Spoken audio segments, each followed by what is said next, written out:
Hey, Tim, so are you doing some last-minute shopping before the weekend? Well, actually, I'm looking for supplies to put together 72-hour kits for each member of my family. 72-hour kit? What's that? Basically, a 72-hour kit contains emergency supplies you would need to sustain yourself for 3 days in case of emergency, like an earthquake. An earthquake? We haven't had an earthquake in years. Well, you never know. You have to be prepared. Hey, if earthquakes don't get you, it could be a flood, hurricane, snowstorm, power outage, fire, alien attack. Alien attack? Well, you never know. Think of any situation in which you might find yourself without the basic necessities of life, including shelter, food, water, for over a period of time. So what do you keep in a 72-hour kit? Well, you should have enough food and water to last you 3 days. And you might want to pack a basic water filter or water purification tablets in case your only water source turns out to be a murky pool of bug-infested water. Ugh. Hey, sometimes you don't have a choice. And as for food, you should keep it simple. Food that requires no preparation and that doesn't spoil, and no canned goods because they are often too heavy and bulky. Okay, that makes sense. And unless you have a can opener or the can has a pull tab lid, you'll have to use a rock or something to open them. Instant mashed green beans. Yeah, and energy bars, beef jerky, and a mix of nuts, raisins, and chocolate are possibilities. Well, food might be nasty, but I guess you could survive.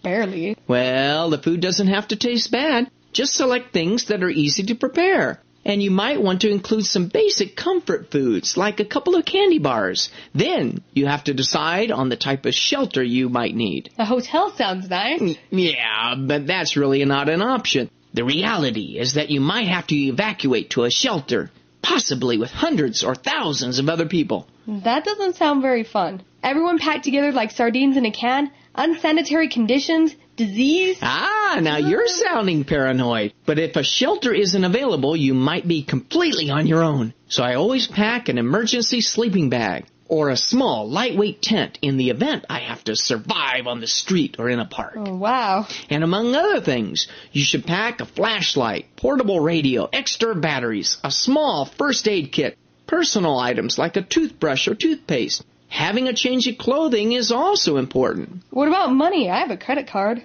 Right, like that's going to help you when the power is out. You'd better be prepared with coins and cash, and having small bills is a must.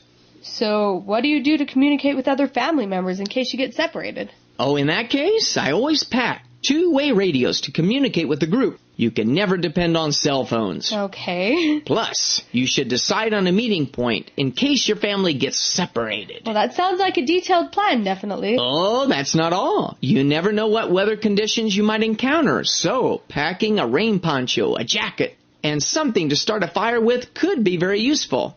Like matches? Matches? You drop those in a puddle of water and you're toast. You need to pack at least 3 forms of fire starter. A magnifying glass, a high-quality lighter, and waterproof matches. Well, I never thought about those either. So what do you do if you have small kids? They'd probably go stir-crazy under such conditions. You're exactly right. So a little extra preparation for them is needed. If you have to evacuate to a shelter to wait out a disaster, kids soon will be bored out of their minds. So you have to pack small card games, paper, or something like pencils and crayons to draw with. You know, preparing a 72-hour kit makes perfect sense. Yeah, but most people think about it after it is too late.